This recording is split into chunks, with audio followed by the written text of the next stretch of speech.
Hello friends, welcome to banker study Hindi special. मैं पीयूष यादव आपका बहुत बहुत स्वागत करता हूं आपकी अपनी फैमिली में और आशा करता हूं कि आप लोग स्वस्थ होंगे और अपने परिवार का भी ध्यान रख रहे होंगे। तो जैसा कि आपको पता ही है कि हम कंप्यूटर की 1200 प्लस क्वेश्चंस की सीरीज़ को चला रहे हैं, जो आपके आरआरबी पीओ और क्लर्क के लिए बहुत ज़्यादा हेल्पफुल रहने वाली है। उसी के रिगार्डिंग हम इस सेशन को कंटिन्यू कर रहे हैं, जहाँ पे आपके इस सेशन में 20 क्वेश्चंस रहने वाले हैं और जो मिक्स क्वेश्चन रहने वाले हैं, यानी कि स्पेसिफिक एक चैप्टर से क्वेश्चन नहीं रहेंगे। यहाँ पे काफ़ी सारे चैप्टर्स के अंदर से ये क्वेश्चंस रहेंगे और सारे ही सारे प्रीवियस ईयर के क्वेश्चंस हैं। ठीक है, तो चलिए हम अपने सेशन को आज को अपना शुरू कर लेते हैं बिना किसी देर किए हुए। और हाँ, आप हमें सब्सक्राइब कर सकते हैं क्योंकि हम आपको मेंस की डीआई कराते हैं सभी बैंकिंग एग्जाम के लिए, और जो फाइनेंस के एग्जाम होते हैं उसके लिए हम आपको मेंस की जो डीआई है वो हम आपको कराते हैं। हिंदी भी हम आपको प्रोवाइड कराते हैं आरआरबी पीओ क्लर्क के लिए और एलआईसी असिस्टेंट के लिए। आप हमारा कंटेंट जाके देख सकते हो, हम कितना बेहतरीन कंटेंट आपको प्रोवाइड करा रहे हैं। और साथ ही आप हमें कंप्यूटर के लिए भी सब्सक्राइब कर सकते हो, जैसा कि आपको पता ही है। और इसके साथ ही आप हमें टेलीग्राम पर भी फॉलो कर सकते हो। वहाँ पे हम आपको बहुत सारी फ्री ई बुक्स और डेली क्लास की लगभग पीडीएफ जहाँ भी जरूरत होती है वहाँ हम प्रोवाइड कराते हैं। और साथ ही काफ़ी सारी पीडीएफ प्रोवाइड कराते हैं जो आपकी प्रैक्टिस सेशंस रहते हैं, उसके ऊपर हम काफ़ी सारी पीडीएफ भी आपको देते हैं। तो आप हमारे टेलीग्राम ग्रुप को भी ज्वाइन कर सकते हो। साथ ही हम आपको रीजनिंग के कंटेंट भी कभी कभी सेशन लेके आते हैं, जहाँ पे हम आपको बहुत सारी बेहतरीन चीज़ों को आपको बताते हैं कि कितने कम क्वेश्चंस, कितने कम समय में आप ज़्यादा से ज़्यादा क्वेश्चंस कर सकते हैं। तो ये रहा आज का आपका पहला क्वेश्चन, जिसमें आपसे क्या कहा जा रहा है कि which technology enables you to carry a powerful navigation aid in a website. इनमें से जो आपके सामने ऑप्शन दिए, आज आपके सामने हर एक प्रश्न का उत्तर भी लिखा हुआ है। तो सेशन बहुत लंबा नहीं खींचेगा और आपको खुद भी दिख रहा होगा कि जीपीएस आप लोगों ने बहुत बार सुना होगा। तो जीपीएस कौन सी टेक्नोलॉजी है? ये एक टेक्नोलॉजी है जो क्या करती है, नेविगेशनल सहायता प्रोवाइड करती है वेबसाइट के अंदर। ठीक है, आपकी लोकेशंस वगैरह को बता देती है। ये सारी जो सहायता है वो किसके थ्रू पॉसिबल होता है? वो हमारा होता है जीपीएस के थ्रू पॉसिबल होता है। ठीक है, तो जो हमारा आंसर हो जाएगा वो क्या होगा? ऑप्शन नंबर ई, जीपीएस। ठीक है, चलिए अगले क्वेश्चन की तरफ चलते हैं। यहां पर आप देखिए, if you are replacing Windows 98 operating system to Windows XP. ये पिछले सेशंस में भी ये क्वेश्चन आ चुका है, तो वहाँ भी आपको हम बता ही चुके थे कि आप क्या करते हो जब भी आप एक ऑपरेटिंग सिस्टम को अगले वर्जन में लेके जाते हो। जब भी एक ऑपरेटिंग सिस्टम को अगले वर्जन में लेके जाते हो तो आप क्या करते हो? आप करते हो अपग्रेड। ठीक है, और अगर आप अपने ऑपरेटिंग सिस्टम को अगले वर्जन में लेके नहीं जाते हो, जो इंक्रीज नहीं करते हो उसका वर्जन, उसी वर्जन में रहते हो। मान लीजिए विंडोज 98 का जो वर्जन है, आपने अपने कंप्यूटर में उसके कुछ जो अपडेट्स डाउनलोड कर लिए, कुछ उसको बेहतर बना लिया, लेकिन आप विंडोज़ 98 में ही रहे, आपका जो ऑपरेटिंग सिस्टम है उसका वर्जन नहीं चेंज हुआ, तो फिर आपने क्या किया होगा? आपने अपनी विंडो को क्या किया होगा? अपडेट किया होगा। ठीक है, तो क्या अपडेट होता है और क्या अपग्रेड होता है, इसके बीच का जो अंतर है वो आप समझ गए होंगे। और ये एग्जाम में इतनी बार पूछा गया है कि बच्चे कंफ्यूज हो जाते हैं कि हम अपडेट और अपग्रेड क्या है, लेकिन आज के बाद आप कभी कंफ्यूज नहीं होंगे। चलिए अगला क्वेश्चन देखिए। अगले क्वेश्चन में आपसे क्या पूछा जा रहा है? What is the full form of DDL. DDL की फुल फॉर्म क्या होती है, ये आपसे पूछा जा रहा है। बताइए डीडीएल की फुल फॉर्म क्या होती है? आपके सामने इसके उत्तर भी हैं। क्या होती है? Data definition language. डीडीएल की फुल फॉर्म क्या होती है? Data definition language. ठीक है, अगले क्वेश्चन को देख लेते हैं। चलिए, आज आपके सामने हमने उत्तर रख दिए हैं क्योंकि हमारे पास बहुत ज़्यादा जो टाइम नहीं था, लेकिन जल्दी में हमें, लेकिन आपका जो सेशन है वो हमें लेना ज़रूरी था, तो हमने थोड़ा टाइम को बचाने के लिए आपके सामने पहले से उत्तर रख दिए हैं, जिससे कि सेशन का गैप ना हो। इवन अ कंपाइलर मीन्स, एक कंपाइलर का क्या अर्थ है ये आपको बताना है। चलिए बताइए। इस चीज़ को तो मैंने थ्योरी की क्लास में भी पढ़ाया था कि कंपाइलर क्या करता है? A program that translates source program into object program. ठीक है, सोर्स प्रोग्राम को किस में चेंज कर देगा? ऑब्जेक्ट प्रोग्राम में चेंज कर देगा। ठीक है, किसी को कोई दिक्कत नहीं है? अगला चलिए, सोर्स प्रोग्राम को ऑब्जेक्ट प्रोग्राम में अगर चेंज करेगा तो कौन करेगा? कंपाइलर करेगा। इस क्वेश्चन में देखिए आपसे क्या कहा जा रहा है कि which one is the first program that is loaded into computers main memory. ऐसा कौन सा पहला प्रोग्राम होता है जिसको कंप्यूटर की मैन मेमोरी का अर्थ क्या हो गया बताइए, रैम या रोम हो गया, किसमें, रोम में। When computer is switched on, man memory का अर्थ क्या हो गया बताइए। मैन मेमोरी आपकी कौन कौन सी होती है सर, रैम और रोम दोनों ही होती हैं, रैम भी होती है, रोम भी होती है। तो इसमें आपका जो ऑपरेटिंग सिस्टम है वो लोड कर दिया जाता है जब भी आप कंप्यूटर का स्विच ऑन करते हो, ठीक है। तो हमारा आंसर क्या हो जाएगा, ऑपरेटिंग सिस्टम। ऑपरेटिंग सिस्टम ही तो लोड किया जाएगा। अगला क्वेश्चन देख लीजिए, which of the following is use to move backward through an option. अगर आपको एक ऑप्शन से बैकवर्ड जाना है, यानी कि एक ऑप्शन से आपको पीछे जाना है, तो आप क्या दबाओगे, शिफ्ट प्लस टैब। हम जब भी एक ऑप्शन, कोई भी आप, जब आपने कुछ भी ऑप्शन टिक लिया या फिर आपने कोई ऑप्शन चुन लिया, कहीं भी आप परफॉर्म कर रहे हो तो कंप्यूटर के अंदर, तो जब अगर आपको एक स्टेप बैक जाना है तो आप क्या करोगे, शिफ्ट प्लस टैब दबाओगे, ठीक है। बहुत से लोगों के मन में आ रहा होगा बैक स्पेस दबा दो। बैक स्पेस से आपका क्या होता है, अगर कोई लेटर लिखा हुआ है, अगर मान लीजिए आपके वर्ड्स लिखे हुए हैं, अगर आपने बैक स्पेस दबाया तो लेफ्ट साइड से राइट से लेफ्ट की तरफ ये डिलीट कर देता है, ठीक है। बैक स्पेस का क्या है, ये लेटर्स को डिलीट करता है। जबकि आपको क्या करना है, आपको एक ऑप्शन से बैकवर्ड में जाना है, तो हम क्या दबाएंगे, शिफ्ट प्लस टैब दबाएंगे, ठीक। अगला question, the two main kinds of internal memory in a system are। एक सिस्टम मेमोरी के अंदर इंटरनल मेमोरी दो तरह की होती है, वो कौन कौन सी होती है, रोम एंड रैम होती है। रैम और रोम की फुल फॉर्म क्या होती है, रैंडम एक्सेस मेमोरी, और रोम की फुल फॉर्म क्या होती है, read only memory. Random access memory and read only memory. चलिए अगला क्वेश्चन देख लीजिए, which of the following is a valid statement. आपको बताना है कि इनमें से कौन सा वैलिड स्टेटमेंट है। अब यहाँ पे देखो, 1 KB इक्वल टू 1024 बाइट, ये बिल्कुल ठीक है। 1 MB बराबर यहाँ पे क्या होता, किलो बाइट्स होता, किलो बाइट्स होता, तो ये सही हो जाता, ठीक है। और ऐसे ही 1 KB बराबर 1024 होना चाहिए था बाइट्स, ऐसे ही 1 MB बराबर 1024 किलो बाइट्स होना चाहिए था। समझ गए होंगे। चलिए अगला, हाउ मैनी बिट्स। यहाँ पर हम कौन से क्वेश्चन को डिस्कस कर रहे हैं, हम यहाँ पर क्वेश्चन को डिस्कस कर रहे हैं ये वाला। अब देखिए बैकग्राउंड से नॉइस आती है, आप सभी को पता है, जो भी लोग रेगुलर सेशन लेते हो, कि हमारा वीडियो का जो टाइम होता है, जो हमारा पढ़ाने का टाइम होता है, उसी टाइम पे इनका पूजा करने का टाइम होता है। तो कोई दिक्कत नहीं है, बहुत ज़्यादा वॉइस नहीं आएगी।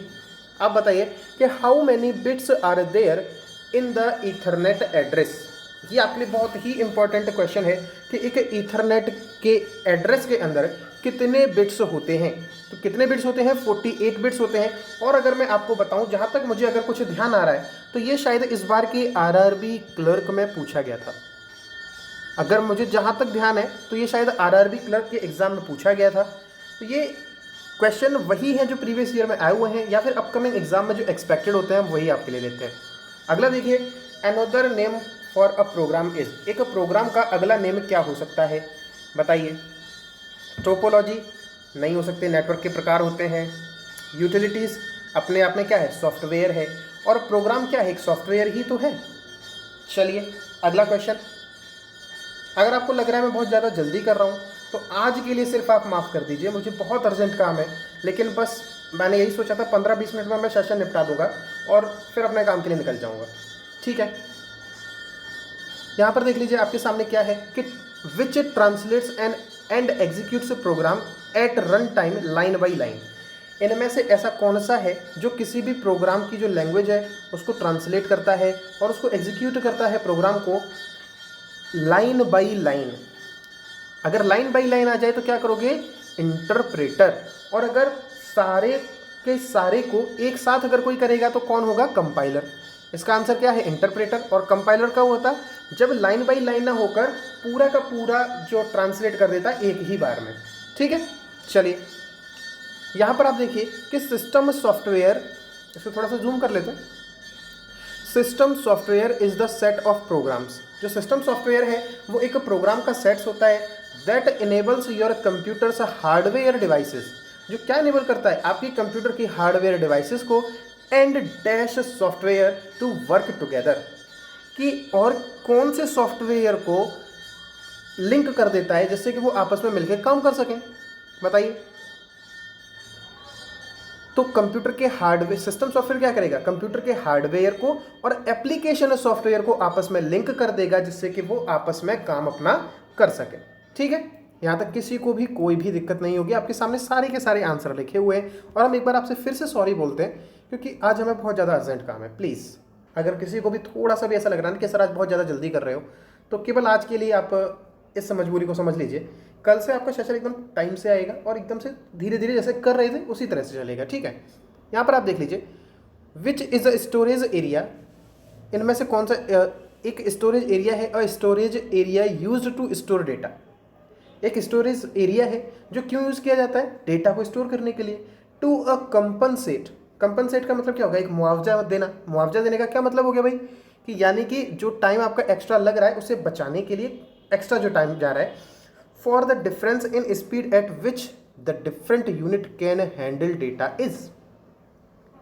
बताइए, जब भी आपका डेटा एक स्थान से दूसरे स्थान पर जा रहा हो, जब भी आपका डेटा एक स्थान से दूसरे स्थान पर जा रहा हो, उसके बीच में ये जो डेटा है वो कहाँ पर रहता है, वो कहाँ पर रहता है, बफर। क्या हो जाएगा, बफर।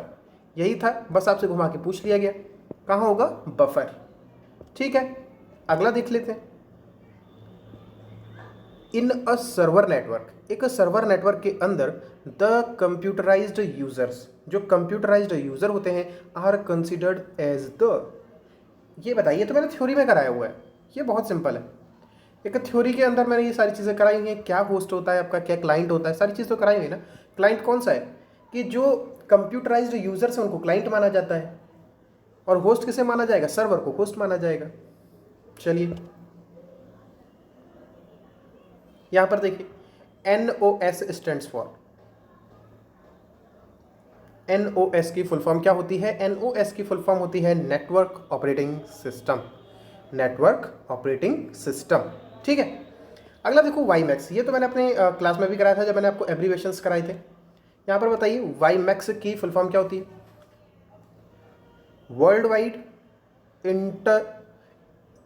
इंटरोपरेबिलिटी, इंटरो सॉरी एक बार इसमें बोलने के लिए नहीं आ रहा है, world wide interoperability for microwave access. ठीक है, मैं इसको दोबारा नहीं बोलूँगा क्योंकि ये मेरे लिए टंग ट्विस्टर सा हो रहा है, मैंने इसको नहीं बोल पा रहा हूँ एकदम से, तो वो आप समझ जाइए, आपको ऑप्शन में दिख भी रहा होगा, वो आपके लिए है। ठीक है, तो अगले क्वेश्चन की तरफ चलते हैं। और आप देख रहे हो कि आज के सेशन में हमने लगभग 3 से 4 तो लगभग एब्रीवेशंस ले ही लिए हैं।